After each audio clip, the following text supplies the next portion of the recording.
Happy World Menopause Awareness Month. Are you ready to rock menopause from the inside out? What if I told you that thriving through menopause isn't just about managing symptoms, but about healing, starting with your gut and doing some deep inner work? Today, I'm joined by the amazing Esther Blum, and we're talking about how you can transform your gut health, reclaim your power, and navigate menopause like a total rock star. Let's dive into the healing road to menopause. Welcome to Pleasure in the Pause, a podcast dedicated to inspiring midlife women to feel more connected to their bodies, pleasure, and power through perimenopause, menopause, and beyond. I am your host, Gabriella Espinosa, women's health and sexuality coach, and it is my pleasure to be here with you today. As we kick off World Menopause Awareness Month, I'm so excited to introduce today's guest, Esther Blum, an integrative dietitian and menopause expert who has helped thousands of women master menopause over the past 27 years. Esther's work focuses on empowering women to navigate this life stage through the transformative power of nutrition, hormones, and self-advocacy. She's the best-selling author of multiple books, including See Ya Later, Ovulator, Cave Women Don't Get Fat, and Eat, Drink, and Be Gorgeous. Esther's no-nonsense approach to menopause has made her a sought-after expert with appearances on The Today Show, Good Day New York, Forbes, Goop, and Well and Good. You may also know her as Gwyneth Paltrow's menopause mentor. Yes, that Gwyneth. Esther is known for her fun, accessible, and sassy language when talking about menopause, making what can feel like a daunting time in life approachable and even empowering. Today, we're diving deep into Esther's personal journey, her passion for helping women navigate menopause, and how gut health, hormones, and mindset shifts can help us all rock menopause like the queens we are. Let's welcome Esther Blum to the show. Welcome, Esther. It's such a pleasure to have you on the show today. Gabriella, it's about damn time. Thanks for having me. I can't wait for this conversation. Esther, you have built an incredible career as a dietitian, a menopause expert, helping so many women navigate this complex transition. And I'd love for you to share a bit about your own story. How did you land in this space of menopause care? And what led you to focus so deeply on this work? And if you're open to it, can you share a little bit about your own perimenopause journey? I know you've talked about it on your Instagram feed and how it's shaped the way you approach helping other women. So when I left the hospital, I spent the first 5 years of my career as a hospital dietitian. And when I became trained in functional medicine because I had a bachelor's and a master's in clinical nutrition, and obviously was not taught, aside from the biochemistry, there was so much that I do now that I had to learn on my own in functional medicine training. So I became functional medicine certified and opened my practice. And out of the first 2 women that walked into my practice, one of them was a midlife menopausal woman. She was a psychotherapist and was like, I sit all day. How am I supposed to lose this meno bloat? And so out of the gate, I was in my 20s. I was tasked with, oh, girl, you better, these are the women who are going to be coming into your practice. And so immediately, I worked with diet intensely, then, really, and I knew supplements, and then really delved deep into testing, because when you look someone in the eye who's suffering and you say, I don't have the tools to help you, I don't know what I'm doing, practitioners really always remember the people we haven't helped more than the people we have helped. So I knew that this was a greater calling for me. And it's funny, I was treating menopause long before I was in it myself. And it's so different when you are going through it yourself. So for me, my perimenopause journey probably began after childbirth. I had my son when I was 36 and a half.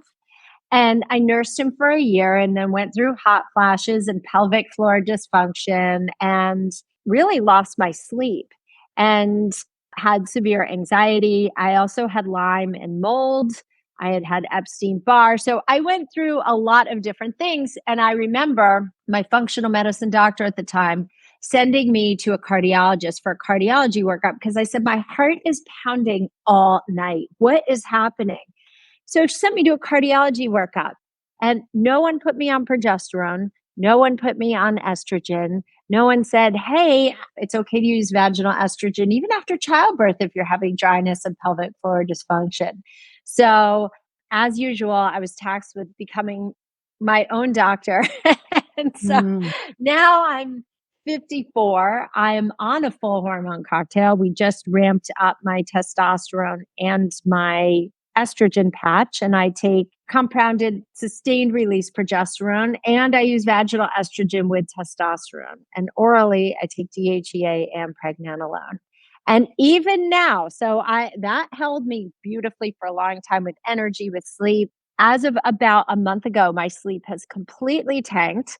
And at 3 o'clock one morning, I was like, duh, it's got to be your cortisol. So I put myself Mhm. on some supplements, returned to some of my pelvic floor therapy because that's been, keeping me up peeing at night. It's just having too tight of a pelvic floor. And again, I started sleeping again. So, you think, oh, I should be immune to all this because I treat this all day in my practice. But no, we are. Yeah, here you are. And my provider, who's a dear friend of mine, I was talking to her this morning on the phone. She's like, I am having a hot flash right now and I'm wearing a leather skirt sweating. So, you know, we're all in this together, let me tell you. But Oh my goodness.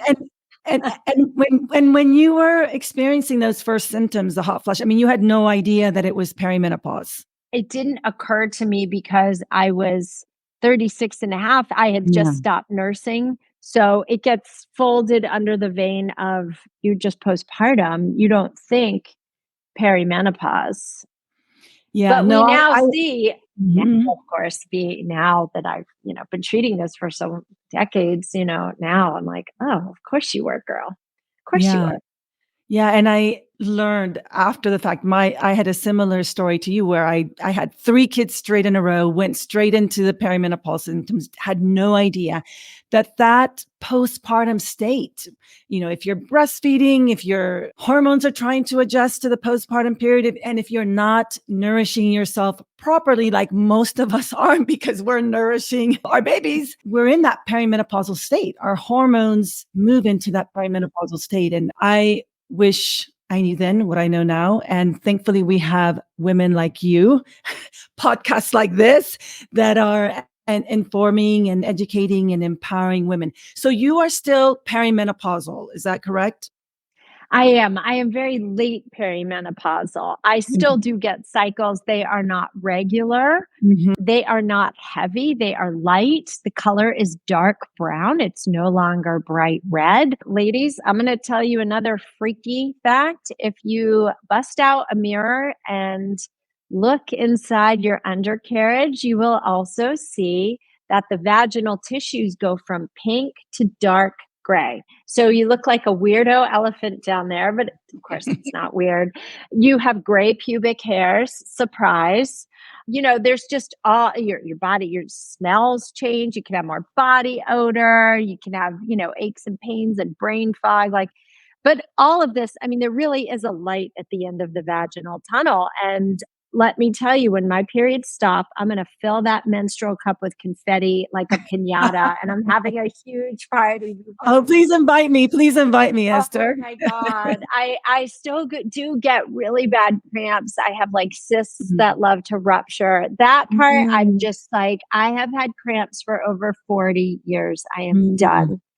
Even Yeah. if I don't have a big cycle, I still get cramps. I use castor oil, which helps a lot. But I'm like, are you kidding me, people? For real. Mm. Let's be done. I'm so grateful that you're so open about your use of hormonal therapy because many women feel, or that I believed that I had to wait until I was menopausal, until that one day after these long, I mean, my perimenopause journey lasted 7 years, right? And I felt like, oh, I have to wait for that one day when my period finally has disappeared after a year to start using menopause hormone therapy. And for me, I was diagnosed with osteoporosis. So I was kind of late in the game. I could have started much earlier. I mean, I Mhm. think, that education, that knowledge is just starting to get out there. You can start hormone therapy in your perimenopausal years. You don't have to wait.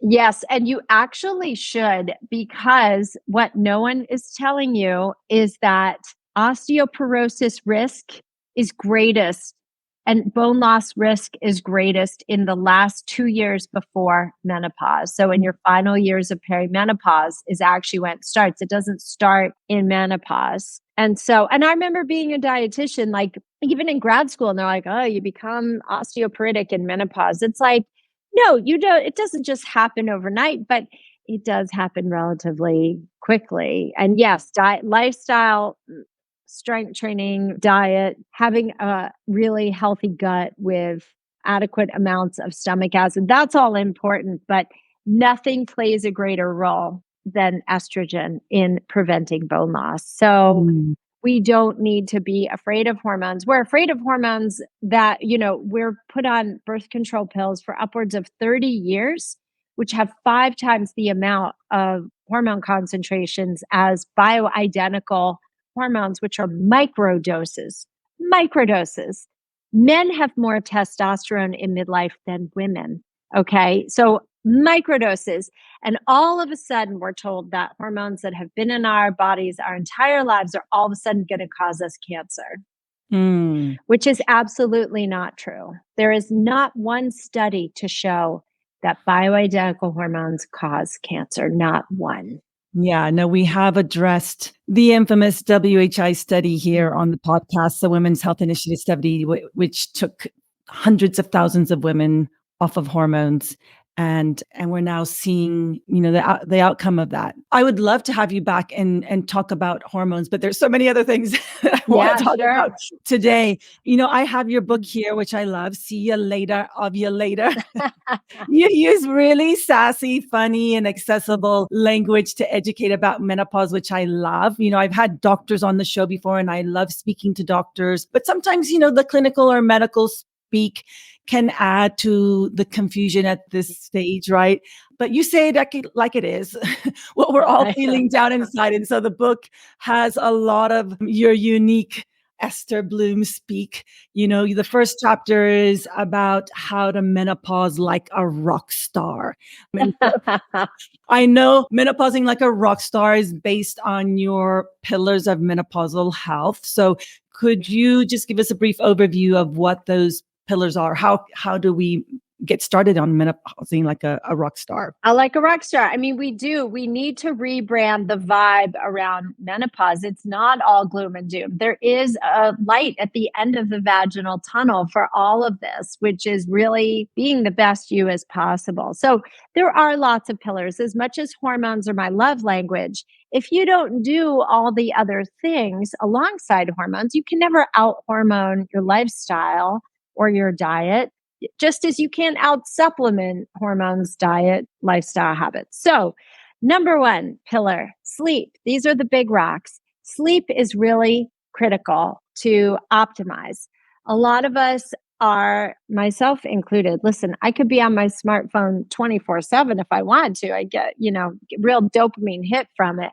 But we really have to learn to optimize our melatonin production, get off screens the hour before, pick up an old fashioned library book or a magazine or a journal or do some deep breaths, meditation work. But really prioritizing your sleep, you do the most healing and hormone regeneration of growth hormone in particular between 10 p.m. and 2 a.m. So I'm like, you can get in bed by 10 and lights out by 10:30, like that's a really nice target. Or if you're going to bed at 12:31, try to go to bed at 12 or 11:30, just shifting your schedule. Dark room, like sleep like a cave woman. I have the white noise machine, the earplugs, and the eye mask, and I have blackout shades. Like I just want sensory deprivation. Mm-hmm. So sleep is really important because it's also going to course correct blood sugar disturbances, that big menopause, the cortisol belly, and plus energetically you feel great. Like you don't have the brain fog when you sleep through the night. Okay. So sleep is really important. Diet is super important. I have had women reverse their hot flashes just changing their diet. Okay. You're not going to like what I'm going to say next, but alcohol and caffeine can really wreck you in this time in life. And we are a very alcohol heavy culture, especially post COVID.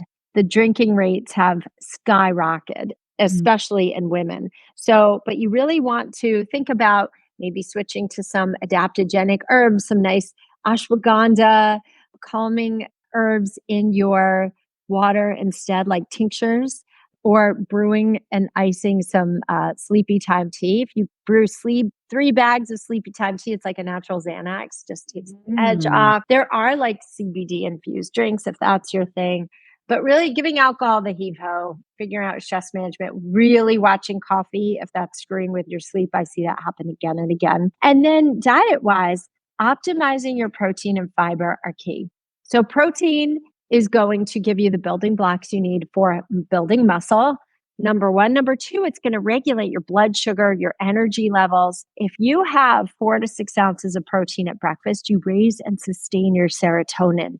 So that brain fog, that fatigue, that 3 p.m. crash can be addressed with protein. We want to get at least 4 to 6 ounces per meal 3 to 4 times per day. It's really important that you spread your protein evenly throughout the day. You're not just having like 1 egg at dinner or 1 egg at breakfast, a 3 ounce can of tuna at lunch, and then a big steak for dinner. You want to try and have eggs and yogurt or eggs and cottage cheese for breakfast. And then lunch can be, a big chicken breast, and then dinner can be your big steak. So spread it out through the day. That has the most favorable impact on building muscle. And fiber like flax and chia seeds and fruits and veggies, legumes have a lot of fiber. Sweet potatoes with the skin, butternut squash, those all are plantains, those are all fibrous. So why fiber? Because fiber actually binds to excess estrogens, mops them up, and helps you poop it out. A lot of women midlife become super constipated and they're not excreting their hormones. Whether you're on hormone replacement, whether you're on the pill, or whether you're making your own, and you can have a lot of breast tenderness, a lot of bloating, irritability, crime scene periods, right? Where you're passing clots and you just changing your tampon or pad every hour. So you want to make sure you're really getting fiber and cruciferous vegetables to help your liver process and eliminate estrogen. So Brussels sprouts, artichokes, radishes, Swiss chard, all of the broccoli, cauliflower, those are all really great for estrogen support. And then stress management, exercise, Mhm. strength training, surrounding yourself with people who really love you, have your back, all the life balance things. So when people say, well, I took hormones, or I did all these changes and my joints still ache. My first question though is always, are you still drinking alcohol? Mhm. Most of the time, right? We're terrified of hormones, but have no problem putting alcohol, which is a class 1 carcinogen, into our body. So think about it, flip the script, right? And all Yeah, of those yeah. things. That's a hard one. That's a hard one to wean yourself off, especially if you are used to socializing with alcohol. But it does. I mean, I've noticed in menopause, it definitely impacts my sleep. Definitely. It like prevents REM sleep from happening. And so to me, it's a challenge to actually work on our personalities. If we think we don't have fun with alcohol, I'm like, dudes, learn to dance joyfully with or without alcohol, learn to be funny, go watch some stand-up comedy, go practice telling jokes, or read up on world events, make yourself more interesting, do more Mhm, fun things. mhm. Don't rely on alcohol to make you interesting. Or as Oscar Wilde said, I drink to make other people more interesting. Maybe that's the problem. And if that's the case, you're not hanging out with the right people. Okay, and you mentioned, I reading your book, I see how much you focus on gut health, and you mentioned that woman who came into your practice early on in your career complaining about the bloat. Bloating is, oh my gosh, is one of the key things I noticed as I was moving through menopause. I'd start out the day, looking in the mirror, I'm good. My jeans, I'm going to try these pair of jeans, and then by the middle of the day, or even then, they would start feeling tighter. And then by the end of the day, even tighter. And it was just so, so Yeah. uncomfortable. Yeah. Can you tell us why optimizing our gut health is so important for combating this bloating, other Yeah. issues like constipation, inflammation, all of which are a sign of declining estrogen and progesterone, right? In Yeah. in this phase. Yes, and by the way, declining estrogen and progesterone is often the root cause of the loss in motility, the loss of stomach acid, the loss of digestive force. So we have trillions of bacteria in our microbiome, and then we also have a subset of bacteria called the estrobolome. Those are specifically tasked with detoxifying estrogen in the gut where you can poop it out. So, if there's an enzyme called beta glucuronidase, if that is elevated, you will struggle with poor phase 3 estrogen detox. You can really struggle again with those symptoms, the bloating, sometimes breast tenderness, sometimes irritability, moodiness. So, fiber really helps support the beta glucuronidase levels. It helps with blood sugar metabolism as well. There's also another really important bacteria in your commensal. Those are your foundational bacteria. It's called Akkermansia. Mhm. Akkermansia optimizes blood sugar balance. So we have a lot of our clients wear continuous glucose monitors in the practice. And often there is a correlation with low Akkermansia and insulin resistance, especially in menopausal women. So Akkermansia we can build by eating those dark, deep red and blue foods. So wild blueberries, pomegranates, red apples, cherries, strawberries, wild blueberries, all of those are really important factors. So I love all of this work because so much of it is food based, right? It really gets you to understand the importance of diet and gut health. And do you So, recommend, I have seen always when there's an issue like this, gut health, and our mhm. menopause, there are lots of companies or brands who come to fill in that gap and offer a solution. And Akkermansia is something I have seen there on the airwaves, on the social media channels being advertised. Do you recommend supplementing with Akkermansia? I do not because we have seen people take it in practice and it doesn't necessarily boost. What really boosts are the red and blues. Getting fiber in there. Sometimes we need to add in butyrate. If somebody's butyrate producing bacteria, low butyrate is a bacteria that really amplifies the growth of your Mhm. commensal bacteria. So we look at the whole picture. Also, often if someone has H. pylori, or overgrowth dysbiosis, then we have to get rid of unhealthy pathogens with some antimicrobial herbs and then repopulate the gut with hydrochloric acid, with probiotics. And then that really establishes a much healthier balance. So it's like if you go to a chiropractor, right, and you say, oh, well, my neck is hurting. A good chiropractor is going to say, okay, what are the arches of your feet like? What's happening in your back, your shoulders, your hips? Like, what's your overall alignment like? So the gut is no different to just say, well, your Akkermansia is low, so I'm going to replenish Akkermansia. That doesn't speak to the whole picture. Mm. So that's why I love, a specific gut stool test because then I can see exactly where the wheels have come off the bus and then fix it. Yeah, that's what I was going to ask you about next testing. Can you walk Mhm. us through gut testing and what exactly that entails and what it reveals? You've been saying all these words, Akkermansia, H. pylori, all of those Yeah. are bacteria that we have in our gut, right? And so a gut test can reveal all of that, right? hmm Yeah. So in my practice, I use the GI map. This is an at home stool test. Sorry to say, you're never going to look at a French fry tray the same. You're just not. But basically, you poop in a tray, there's a little shovel and you scoop out, a cross sample of your sample and ship it off to the lab. Can you imagine that job? Like looking at poop under a microscope all day? It's a special human who does that job. And basically, what it tells you is it's a full picture of what's happening on the insides of your stomach, your intestinal walls, where there's inflammation, if there's a leaky gut, if your beta glucuronidase is high, what your microbiome looks like. Are your levels low? Are they hyper elevated? Having bacteria that are too high is not a great thing. Often it means there's inflammation happening.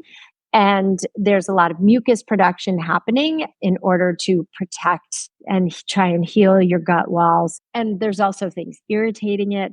So, what I do is really look at A, Okay, are there any pathogenic bacteria? Is there an overgrowth in H. pylori? Are there overgrowths of bacteria like Morganella, which are histamine producers? A lot of women develop a lot of allergies, a lot of histamine response, inflammation, food sensitivities. So we really try and clear out with, again, antimicrobial herbs, bacteria, parasites, and then we will also sometimes simultaneously repopulate the gut with healthy bacteria, with fiber. We work a lot on diet.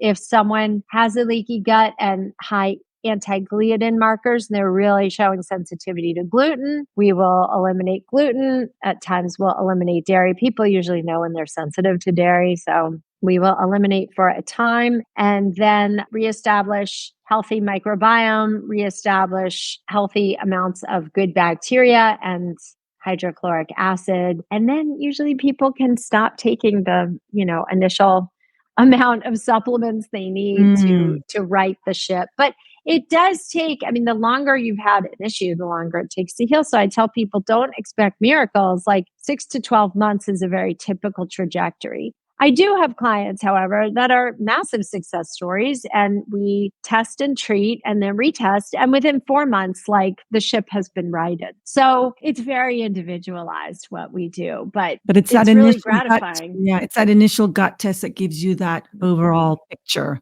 That's so important. You just get started there, and the journey to healing your gut and balancing your hormones begins there. You mentioned leaky gut. Can you define what gut is for our listeners?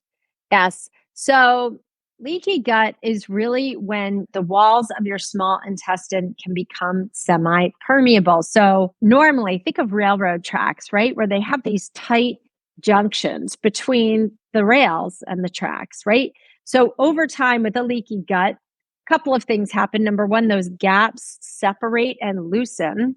So the walls of the small intestine thin out, and undigested food particles at a microscopic level can pass back and forth across the intestinal wall into the abdominal cavity. So you get a lot of brain fog.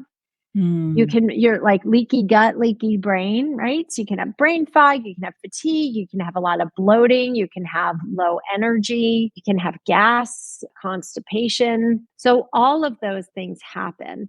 So by removing bacteria that are overgrowing and colonizing and should not be there, quell some of the inflammation. By removing gluten, if you're sensitive to gluten and or dairy, sometimes we take people off a lot of highly allergic foods. We quell the inflammation. We heal it. I give people a lot of slippery herbs. So what's slippery? They're like mucilaginous. Like, have you ever had okra? Okra is slimy, right? Aloe is slimy. Well, guess what? Your gut wall loves that. There's even marshmallow root, not candied marshmallow, sorry. Marshmallow root, right? Really heals, acts like a poultice on a wound, makes the intestinal walls slippery again, a little gooey, have a very beautiful mucosal lining, and that's where nutrient absorption takes place. So you can actually absorb your nutrients. Something else we see on the GI map is fat in the stool. We see blood in the stool. Well, if there's fat in the stool, it means you're not absorbing your fat soluble nutrients also. So you can have cravings, you can have low energy, your vitamin D can be low. You need fat soluble vitamins for immune function. So yeah, we also see like immune function. We can look at your secretory IgA. So there's all sorts of things that the tests tell us, but we do know we do heal and seal a leaky gut. That's what really takes 6 to 12 months. You can clean out bacteria in a couple months, but healing and sealing a leaky gut can easily take 6 to 12 months. Amazing. That gut test. I think it should be a mandatory test to do as you move into menopause. I know, that's the number one complaint that I hear from friends, and something that I experience, all those kind of issues you just, the bloating or the constipation. I experienced that hormonal acne and that, the brain fog and just being constant. And when I started with my gut and looking at it and becoming more intimate with my poo on those testing days, then really cleared up a lot of those symptoms for me. Mm. You mentioned acromantia and some of the foods that can help increase acromantia in the gut. Can you give us some other ways we can improve our gut health and hormone balance during the menopause transition? Yes, diversity is really key. I don't know about you, but growing up for us, like you never saw strawberries if it wasn't, June, July, August. You didn't see the tomatoes fully get ripened until August/September. So now, you get mangoes year round. You get watermelon year round. We eat the same foods, like guilty. I mean, I love berries year round, but variety. If you can challenge yourself to get one or two different fruits, one or two different vegetables each week, try and get that variety because proteins you may not have the same variety as you do fresh produce. Fresh produce, there's so many different things that you can eat. So, really exposing your gut to different things every day. But even with protein, not eating eggs every single day. You have eggs one morning, cottage cheese one morning, smoked salmon one morning, ground chicken one morning, or a protein shake. Rotating your foods is the greatest thing that you can do for your gut. It really is in menopause. And then, being careful with sugar too. Sugar is going to really inflame you. I don't mind some raw honey though. And I will say, I really do help women sleep and heal their adrenals with a teaspoon of raw honey and salt at bedtime. That can actually really induce and facilitate sleep. Also, not being afraid to have more carbs at night with dinner because carbs are going to obviously paired with a protein and fibrous vegetables, not just a plain plate of pasta, which no one eats that really. But why is that? Because carbs are going to bump up your insulin a bit, right? But guess what that does in the process? It tamps down your cortisol. Most of us, so we're also terrified of carbs. Oh my God, I'm going to get so fat. Going low carb works great initially at helping menopausal mamas lose weight. And after about 3 months, like I'm talking keto, right? After eating 50 grams of carbs a day for 3 months, after a while, your adrenals and your thyroid are going to tank. Even some of the best experts on fasting, like Dr. Mindy Peltz is a great example, or Cynthia Thurlow, they all talk about taking breaks from fasting too, right? So getting some carbs in actually helps convert T4 to T3, which is the active form of thyroid hormone. So if you are low thyroid, if you're hypothyroid, if you're exhausted all the time, if your adrenals are shot, get some carbs in at your meals. This can be from fresh fruit, it can be from vegetables, but also at night, at the very least, have a sweet potato, have some Legos, have some rice, some butternut or acorn squash, have really beautiful starches, white potato, sweet potato. That can help you sleep in such a big, beautiful, magical way. So don't be afraid of carbs in menopause. They are extraordinarily beneficial. Wonderful. So that's going to tamp down the cortisol when we're sleeping, which is what tends to wake us up sometimes.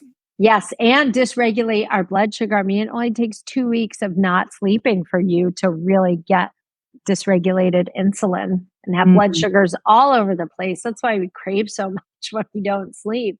Our hunger hormones become imbalanced. So I'm like, listen, this is a conversation I have with my clients. I'm like, okay, so I know you're afraid to eat carbs at night, but how does not sleeping feel? Would you like to sleep through the night? Oh, yes, I want to sleep through the night. Great. Give me a couple weeks on this. Add in some carbs. You're going to sleep through the night, and then we're going to course correct your insulin resistance. And it works every time. It really works. So I didn't make these rules up. I have the beautiful, almost 3 decades of practice to know this stuff works. It really does. That's so helpful. And yeah, I definitely notice when I eat just a little bit of carbs at night, that definitely helps me sleep more deeply, for sure. For Yeah. sure. And on the days when I don't eat carbs for some reason, right?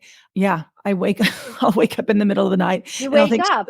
Should I go get a carb right now? Should I go just eat a banana right now in the middle of Yes. the night so I can go back to sleep? Yes, you You would you should. If you're ravenously hungry and you can't get back to sleep and you know you've undercarbed, that's the quickest way to get back to Mm, sleep.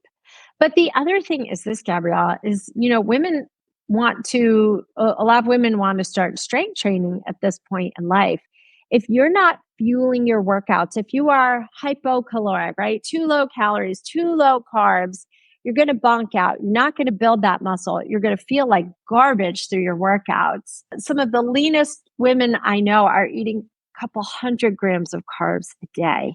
mm. It's really the more muscle you have, the more insulin sensitive you become, and the more you tolerate carbs. So we have to remember that too. Like, it's not like your 20s where you say, all right, I got to hit the clubs this weekend. I'm going to lose 5 pounds. And, you starve yourself for 2 days, you lose the weight and then do whatever. Midlife, your body, you are writing checks your body will not cash when you Mhm. do that in midlife. We don't have the resilience and the bandwidth to do that.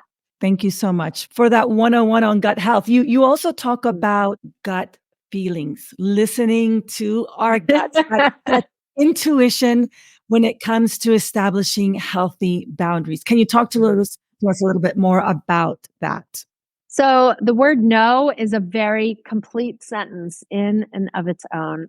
I always joke on Insta, I made reels about like keeping yourself free of asshats, making your life an asshat free zone. We are too wise. I don't like to say we are too old because I don't believe in that at all, but I think we are too wise at this point in life to be wasting our time with people where there's a very uneven exchange of energy. I believe in the even exchange of energy. This means surrounding yourself with people who make your heart happy and who you want to support. And you're there for each other. They lift you up, they hold you, they hug you, metaphorically or physically, people who spark joy, right? Marie Mhm. Kondo had it right. If a friend doesn't spark joy, what are we doing here? Or family members. And really giving yourself permission to choose lovingly and wisely whether someone is still aligned with you. And every year I do an inventory. I have definitely released friendships over the years and have also attracted new ones in the process. So it's really, we all know, like most women hearing this are like, I've been doing this for years. We all know when friendships don't feel right, when they've run their course. Mhm. And the brave step is to say, I've given this, and you don't have to be conflicting about it. You can let them just naturally fade away. But if you want to, you could say, I've had a wonderful time with you. I've lost that love and feeling, and I wish you all the best, and that's it. Just unapologetically though, because you have to think about the mental real estate you're spending, right? Like, should I text this person? Should I not? I don't want to see them. I agreed to go to this dinner. Who has time for that? Right? No one. So set the boundaries unapologetically. For some of us, this means really going to therapy and understanding why. Like for me, my mother, God rest her soul, she was a professional people pleaser. She came from a home where there was abuse. That was her coping mechanism. I too had abuse growing up, not from my parents, but sexual abuse. And so I stepped into that people pleasing perfectionism, which as I became older and worked on myself, I could recognize the patterns. And when we do the work on ourselves, things fall away. Like you can't do the work on yourself and not expect your circle around you to change. So that's the gift of doing the work on yourself is like you attract better and best and highest, really. Yeah, thanks so much for sharing. I know you've shared some deeply personal reflections on your Instagram account about the grief and loss of your mother. And you've alluded to your own emotional healing journey, including therapy. Healing is such a multifaceted process. It's not only about healing our guts. And I'm so glad that you're talking about this, talking about healing our own emotional landscape. And Yeah. really, I feel that transition into menopause, the veil of estrogen drops. I credit estrogen for being that people pleaser, accommodating kind of female hormone, and our progesterone starts to, drop as well. And that's our happy, feel good hormone. And then all of that comes up to the surface. Everything that we've pushed down for so long, all of a sudden comes up during this transition from perimenopause to menopause. Yeah. How do you support women that you work with in that healing journey? Do you refer to specialists? Do you have any advice on special tools or techniques that we can turn to help us in that healing process? Yeah. So in my patient portal, we do have videos for somatic healing release, like physical movements and stretches you can do to release the trauma from your body, from your soft tissues. But yes, I do refer out to trauma therapists. And also, I refer out to providers who can access psilocybin for microdosing of psilocybin. And that was definitely part of my journey. I went to my doctor. I said, I really want to try this because I want to be able to really unlock my healing and go deeper and get some creative insights on this. So for those of you who don't know, Michael Pollan has a really interesting documentary. What's it called? Heal Your Mind or Heal? But psilocybin, plant medicine doesn't tell you anything other than what you want to know. So I did have a client, for example, who did ketamine treatments, and through she just was on 7 different antidepressants and antipsychotic medications. And I said, you are over medicated. For her, I actually sent her for ketamine therapy. And she uncovered that her father had raped her, but she had buried it so deep, right? So she came to me completely flat, like just no smile, no change in tone in her voice. And she came back to life. She got off her medication. She worked with a really amazing practitioner. She was absolutely overseen very carefully and strictly, but over time was able to heal and let go and lose weight and all the good things. So for me personally, I wanted to microdose, which is to get a visual experience with psilocybin, you need, 1,000, 2,000, 4,000 milligrams. I took 30 milligrams every other day in a gummy, and I had it with cacao, which was a real heart opener. So I was able to just access my feelings more quickly. I was able to connect the dots and really make insights and understand. So it took me about 3 to 4 months of doing some very, very deep inner child work. And then I got over a huge hump and healed a huge piece of my childhood. So for everyone, it's different. So, but long story short, I do refer out, and that is, I don't dole out plant medicine other than nutrients and herbs, but they can be a very, very powerful adjunct to healing. And the good thing too about psilocybin, it curbs your cravings for alcohol and nicotine. A lot of people use it to get off substances when they're recovering from abuse. And you can stay on it long term. You can do it short term. Your body tells you when you're done. You just know it. You're just like, I'm actually good. And at one point I got pretty triggered again, and I tried to take it again. And my body was like, no, sister, you're really done. Like, you don't need it. I just felt more jittery. And I was like, this isn't agreeing with me anymore. So it's really time and place for everyone, but it can be a great adjunct to healing for sure. And for those who are listening who may be feeling a little bit of resistance or a lot of resistance to start that emotional healing journey, because I know it's just like healing your gut, emotional healing is a long journey. It's not just a one and done session with a therapist. It's a continual journey that may be lifelong, but really, really so worth it. What do you recommend our listeners, if they're feeling resistance, what is that first step they can take towards healing any kind of emotional pain they're holding on to? Breath work is really important. I mean, just people call it meditation. I call it breath work, whatever it is. And really just starting to non-judgmentally ask yourself questions about your intentions, setting your intentions, like, what do you want? Well, if you keep coming up with the same intention of, I want to heal, there's your answer. But, and not everyone loves sitting down doing breath work. Some people, it's like more like a walking meditation. Some people, it's, through exercise or travel. But however you do it, meditation can also be very healing. My Lyme doctor, Dr. Tom Horcroft, he taught me to meditate while I was healing. And he's like, this is going to heal you faster than any herbs or medications we put you on. And so what I did was, when I was healing, I envisioned myself as my highest self, which was lifting weights, feeling strong and muscular, having my energy back, right? And 9 months later, I did just that.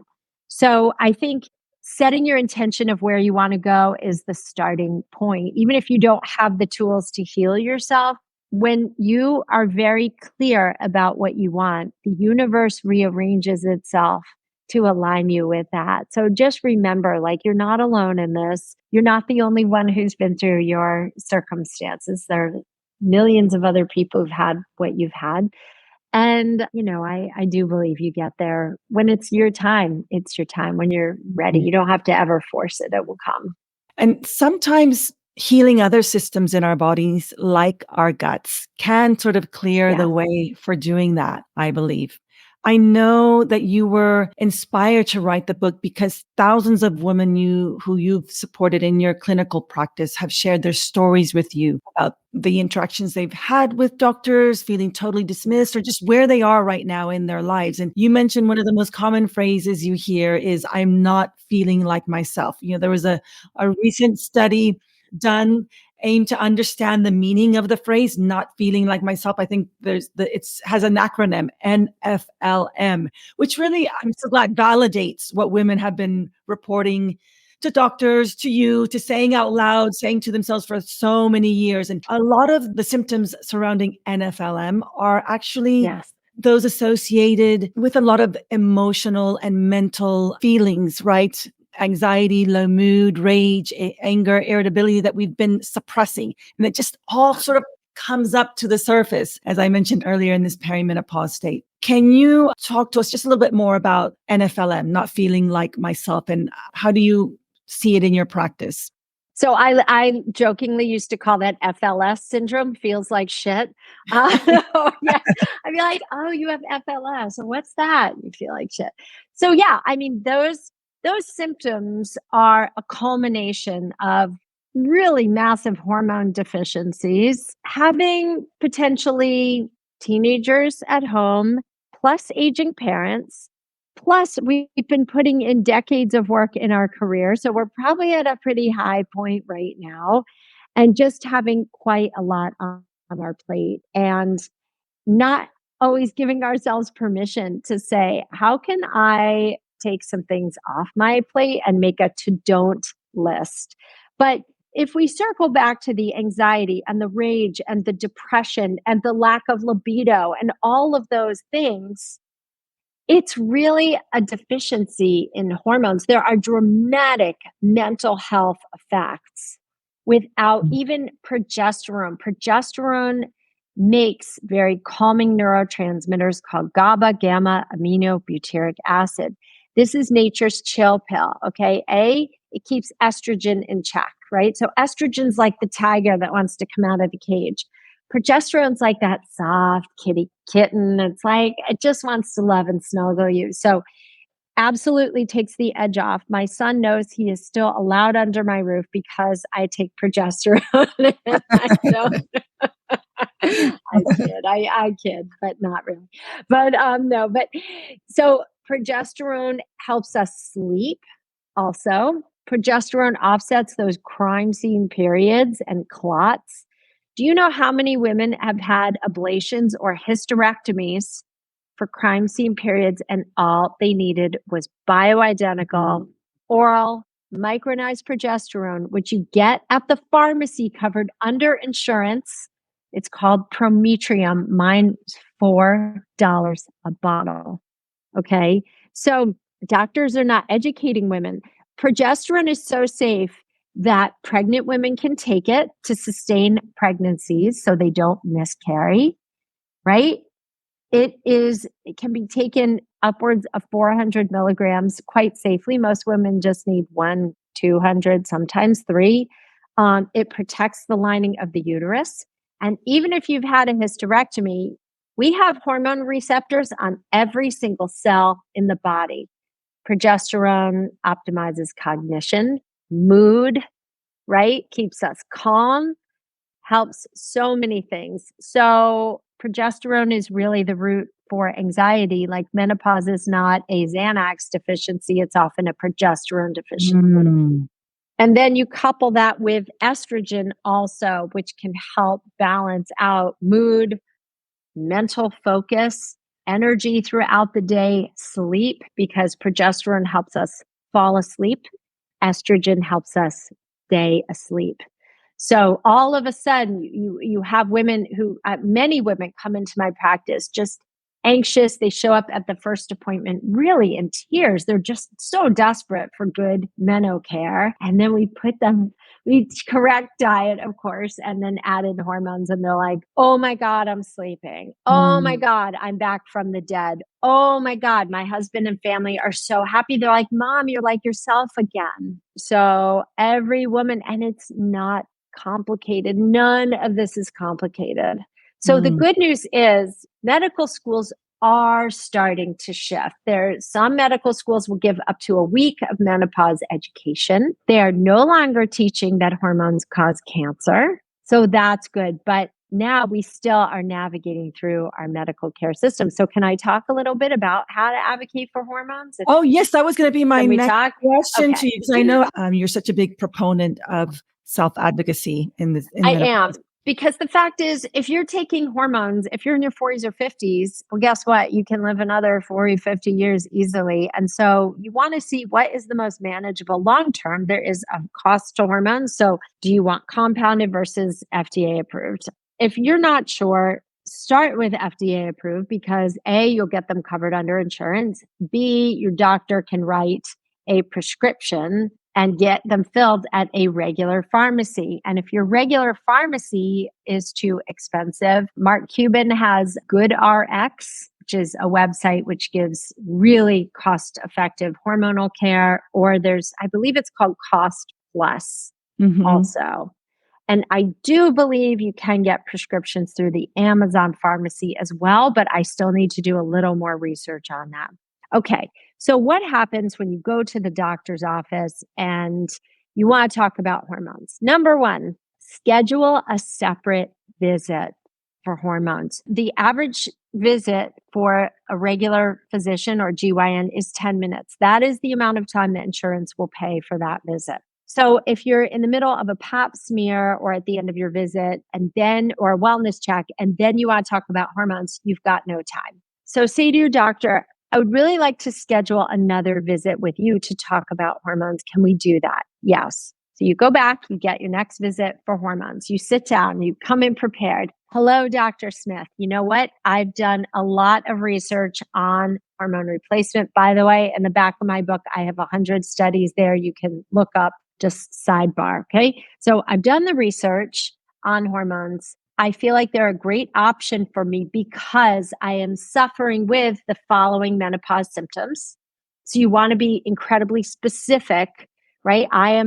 Don't just say, I feel like I have menopause. You say, I'm changing my pajamas 5 times a night.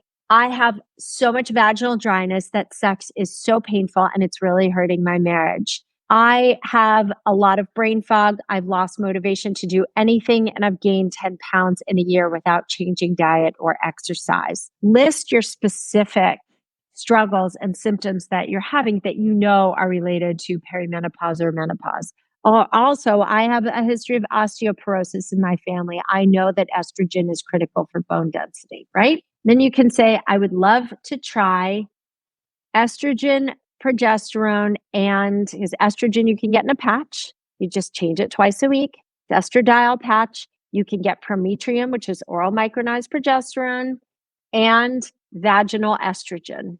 Okay, because we all need that, ladies. It's just like we put on moisturizer on our face. Hydrate, lubricate the vaginal tissues, please, twice a week for the rest of your life with vaginal estrogen. Okay, so even if you've had cancer, the studies show, even if you have cancer actively, it's safe to use vaginal estrogen. It stays so localized. It's a microdose. It does not change serum concentrations of estrogen. So you say to your doctor, I want to try these things and I'm going to come back for a follow up in 8 weeks. I'm going to come back for a follow up in 3 months. So they know you are investing in their care. They are investing in your care. It helps to have some testing done, but it is not required before you start hormones. A lot of doctors will just treat on symptoms. Okay. For me, you will see if you read my book, I say test, don't guess, but I don't let perfect be the enemy of done. And then if you notice, I feel better, but now I'm struggling again. My hot flashes have decreased 50%. Okay, then you'll know, all right, I probably have to bump up my dose so they can stop 100%. And that is something that you can do that usually works with hormones. If a doctor, there are doctors that will say, they'll literally hold up their hands and say, if you talk about hormones, count me out. I will fire you from my practice. Then you know it's time to find a better provider who's more aligned with you. If you can swing it, if you feel like, oh no, I want couture hormones, I want compounded, then you can call. Every state has at least one compounding pharmacy. Call that pharmacy and say, what doctors do you love who run hormone prescriptions through this pharmacy? You'll get the names of doctors who are using that compounding pharmacy. Excellent. That's great advice. Anything else regarding hormones? Yes. I mean, make sure you're getting your levels checked, at the very least blood. And a lot of doctors will say, I'm not going to check your blood levels because your hormones are fluctuating all over the place. That is true. Your hormones do fluctuate 30% on any given day in perimenopause, but it's still worth it to me. This is why I personally use the Dutch test alongside blood. Some doctors use saliva tests. But once your hormone treatment levels, once your dosages are regulated where you're feeling good, you're sleeping through the night, you're not gaining weight, you actually can lose weight, you're energized through your workouts, your mood is happy, you have mental clarity, like you feel like yourself again, only better. That's usually the maintenance dose that you're going to stay on. So it is a little finagling in the beginning, but once you get set, you get set. If Yeah. you have side effects, right? If you notice like, oh my God, my boobs are killing me, my boobs are swelling, then that's when I really love the Dutch test, because it does tell us how you're detoxing your hormones. And then we can support your liver pathways that need supporting. But overall, and don't let perfect be the enemy of done. Some hormones are better than no hormones. Even in that Women's Health Initiative study, when they were giving synthetic estrogens, women still benefited. Yeah. And that, to your point of, it takes a little bit of finagling at the beginning. Please don't give up. I mean, I think women get frustrated because they don't see results right away. It does take a little bit of time to adjust, and it takes finding the right delivery system. Even with vaginal estrogen, there are about 4 different delivery systems. So find one that you'll use. The delivery system you'll use is the one that will work for you, right? Find something that's convenient for you. If you don't like the idea of putting a patch in that causes any irritation, maybe you move to compounded, or speaking of vaginal estrogen. Yeah, it took me a little bit of time to find the right delivery system. And I'm like, okay, like the Princess and the Pea, this is the perfect one. This is the perfect one. Or like Goldilocks, I meant, this is the perfect thing. That one wasn't too good. That one was okay. This is perfect. So it takes a little bit of trial and error and testing and experimenting, but I would just say, please don't give up on your health. Don't give up. Expect there to be bumps in the road. Expect there to be failures along the way to success. Those are just learning experiences. I have changed my hormone regimen many, many times. I've had some success, some failures. It's not perfect, but my goodness, I always remind myself, like, imagine your life without these, how much worse off you'd be.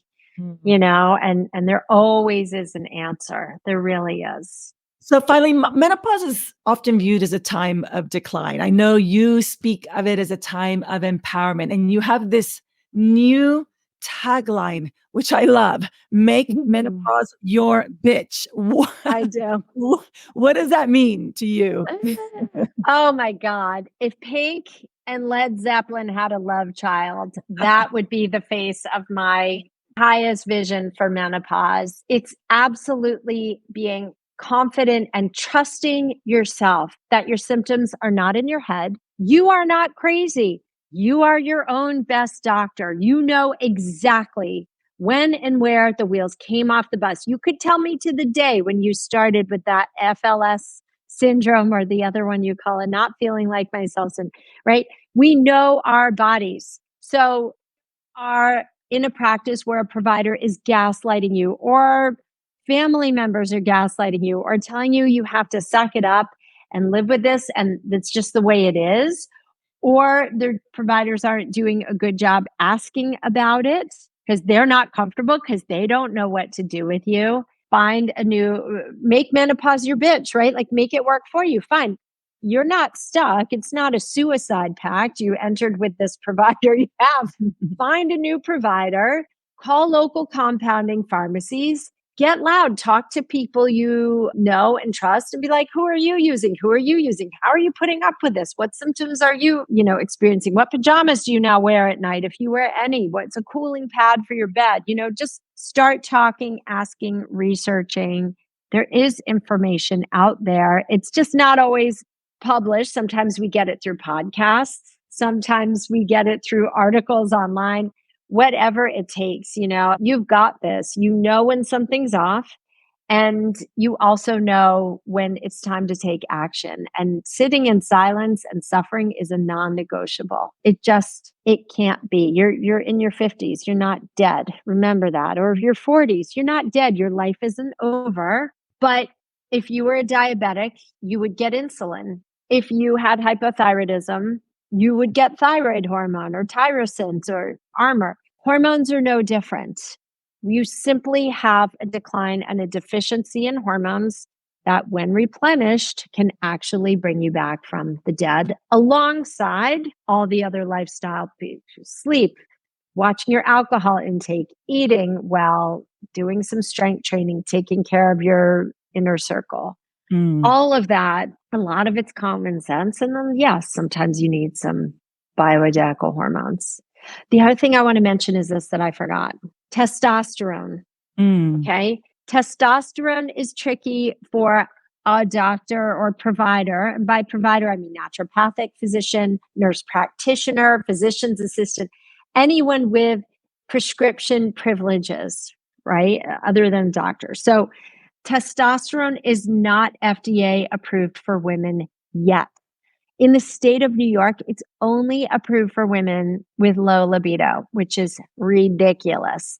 However, it can be approved with a prescription as an off-label use. Well, guess what? Like, we have off-label uses for drugs all the time. You look at Menopausal, which is, acid blocking drug. People are only supposed to take it for 6 weeks. Doctors have people on for 6 years, so there's plenty of off-label use, but testosterone is at risk for being highly regulated by the FDA. So your doctor will probably have to call it into a compounding pharmacy if you do indeed need testosterone. So that's something where you may not get that through a primary. That's when you may need to switch to a more hormone literate provider in those cases.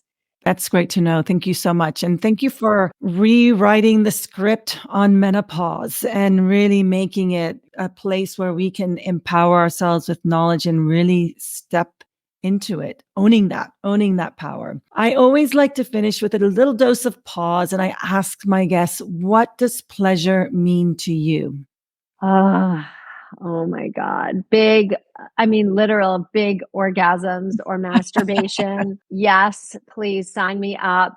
But also, pleasure to me also is time with my family, making my heart happy, my girlfriends, that oxytocin rush, being really soulfully connected to the people in my life. Like, I walk every morning for an hour with my dog, and I make my phone calls then from like 8 to 9. You will always see me blabbing on my phone while walking in nature, and just connecting to people is really important to me. And then being extraordinarily clear about the direction of my life. All of those bring me great joy, pleasure, and most of all, peace.